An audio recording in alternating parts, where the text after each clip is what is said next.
అసలు చిన్నారులకి మహిళల మీద గ్యాంగ్ రేపులు ఇలాంటివన్నీ జరుగుతున్నాయి. ఇందులో ఎక్కువ తెలుగుదేశం పార్టీ నాయకులు ఉన్నారు.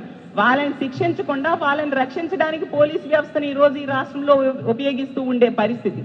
జైల్లో ఉన్న ఖైదీ శ్రీకాంత్ లాంటి వాళ్ళకి పేరోల్ ఇవ్వడం కోసం హోంమంత్రి గారు, అలాగే ఎమ్మెల్యేలు, అలాగే సిఎస్తో సహా అందరూ కూడా తెగ తాపత్రయపడ్డారు కదా. మరి దానివల్లే ఈరోజు లా అండ్ ఆర్డర్ ఇంత ప్రమాదకర స్థాయిలోకి దిగజారిపోయిందని తెలియజేస్తూ ఉన్నాను. ఒక ప్రతిపక్ష నాయకుడు, మాజీ ముఖ్యమంత్రి అయిన జగనన్నకి రక్షణ కల్పించడానికి పోలీసులను ఉపయోగించలేదు. వాళ్ళకి వస్తారు, జగనన్న ఎక్కడికి వెళ్ళినా తండోపతండాలుగా జనాలు వస్తే వాళ్ళని అరికట్టడానికి వేల మంది పోలీసులు ఉపయోగిస్తూ ఉండే పరిస్థితి. అసలు పోలీస్ వ్యవస్థని ఎంత దారుణంగా వీళ్ళు దిగజార్చేశారు, ఇవన్నీ ఉదాహరణలు. అసలు ఈరోజు మనం చూస్తే సాక్షాత్తు స్పీకర్ గారే పోలీసులకి బండ బూతులు తిట్టినా కూడా ఎటువంటి యాక్షన్ ఉండదు. అలాగే మాజీ ఎమ్మెల్యే జేసీ ప్రభాకర్ రెడ్డి గారు అయితే ఒక ఐపీఎస్ అధికారిని తిట్టినా బెదిరించినా నో యాక్షన్. అలాగే మాజీ మంత్రి రాంప్రసాద్, ఇప్పుడు మంత్రిగా ఉన్న రాంప్రసాద్ రెడ్డి గారి భార్య మనం చూసాం, పోలీస్ అధికారిని అందరి ముందు తిట్టినా కూడా నో యాక్షన్. అలాగే టీడీపీ ఎమ్మెల్యే బొజ్జల్ సుధీర్ రెడ్డి గారు అయితే ఒక పోలీస్ అధికారిని ఇంటికి పిలిపించి యూనిఫామ్ ఇచ్చి విప్పించి మరీ అతన్ని అవమానించాడు. అయినా కూడా ఎటువంటి యాక్షన్ కూడా తీసుకోవట్లేదు. అంటే పోలీసులకి అవమానాలు గురవుతున్నారు, వాళ్ళ విధులు నిర్వర్తించకుండా చేస్తూ ఉన్నారు. వీళ్ళ రెడ్ బుక్ రాజ్యాంగం అమలుకి పోలీసులను ఉపయోగిస్తున్నారు తప్ప ఎక్కడా కూడా అంబేద్కర్ రాజ్యాంగం అమలుకి పోలీసుల్ని ఉపయోగించిన పరిస్థితి మనం చూస్తూ ఉన్నాము. ఎంత జరుగుతున్నా హోంమంత్రి గారు ఎందుకు స్పందించట్లేదు? అసలు ఈ నివేదిక వచ్చింది కదా, మరి దీని మీద ముఖ్యమంత్రిగా లా అండ్ ఆర్డర్ కంట్రోల్ చేసేది ఎవరు? ముఖ్యమంత్రి గారు. మరి అతను స్పందించాలి. హోంమంత్రి గారు ఆవిడ స్పందించాలి. మీ ప్రోగ్రెస్ రిపోర్ట్ కదా ఇది, దీని మీద మీరు సమాధానం చెప్పాలి కదా.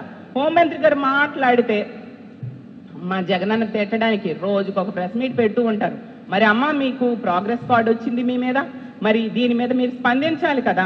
అసలు మీరు హోంమంత్రి అయ్యాక ఈ రాష్ట్రంలో శాంతి భద్రతలు దిగజారిపోయాయని మీ తోటి మంత్రి అయిన పవన్ కళ్యాణ్ గారు చెప్పారు. ప్యాకాట క్లబ్బులు పెరిగిపోయాయని అదే పవన్ కళ్యాణ్ గారు చెప్పడం జరిగింది. అసలు మీరు హోంమంత్రి అయ్యాక ఒక్క బాధిత మహిళలు కానీ, ఒక రేప్ జరిగిన అమ్మాయిని కానీ అండగా ఉండడం కానీ, అలాగే ఆ కుటుంబానికి భరోసా ఇవ్వడం కానీ ఎక్కడైనా చేశారా? కనీసం మీ సొంత నియోజకవర్గంలో కానీ, మీ సొంత జిల్లాలో కానీ, ఎక్కడైనా మీ పక్క జిల్లాల్లో కానీ ఎక్కడైనా చేశారా హోంమంత్రి గారు? అంటే ఎంత దారుణంగా లా అండ్ ఆర్డర్ని గాలి కొదిలేశారో అర్థం చేసుకోవచ్చు. నిజంగా ఏ మాత్రం నైతిక విలువలున్నా, ఏ మాత్రం చిత్తశుద్ధి ఉన్నా హోంమంత్రి గారు అలాగే ముఖ్యమంత్రి గారు తమ పదవుల నుంచి దిగిపోండి. ఎవరైనా సమర్థులైన వారికి కట్టబెట్టాల్సిన అవసరం ఉందని తెలియజేస్తూ ఉన్నాను. అసలు మీరు హోంమంత్రిగా ఫ్లాప్, ఈరోజు ఫ్లాప్ అయిన హోంమంత్రి కాబట్టి పోనీ పాయకరావుపేట ఎమ్మెల్యే అని పిలుద్దాము అంటే మీకు ఓట్లేసిన ప్రజలే మిమ్మల్ని ఈరోజు చీకొడుతూ ఉన్నారు. ఆ రోజు రాజేపేటలో మీరు వెళ్తే ఏ విధంగా తరిమి కొట్టారో ఈ రాష్ట్ర ప్రజలందరూ చూశారు. మీ నియోజకవర్గంలోనే ఒక ప్రాంతానికి మీరు అడుగు పెట్టలేని పరిస్థితిలో మీరు ఉన్నారంటే ఎంత ఫెయిల్యూర్డ్ హోంమంత్రో మీరు అర్థం చేసుకోవచ్చు. ఈ రోజు తీసుకుంటే మొన్ననే ఈ కూటమి వాళ్ళు సిఐఐ సమ్మిట్ చేశారు. ఈ దేశంలో ఉన్న పారిశ్రామిక దిగ్గజాలు ఎవరు రాకపోవడం వల్ల, ఎందుకంటే ఇలా ఉంది లా అండ్ ఆర్డర్ ఈ రాష్ట్రంలో. ఈ కూటమి ప్రభుత్వం అధికారంలోకి వచ్చాక ఎవరు రాకపోవడం వలన పాత ఎంఓయూల్నే మళ్ళీ రిపీట్ చేస్తూ ఆ సమ్మిట్ ఏదో నిర్వర్తించాం తూతూ మంత్రంగా అని చెప్పుకునే పరిస్థితిని ఈరోజు ఈ రాష్ట్రంలో కూటమి ప్రభుత్వం అధికారంలోకి వచ్చాక కల్పించారు.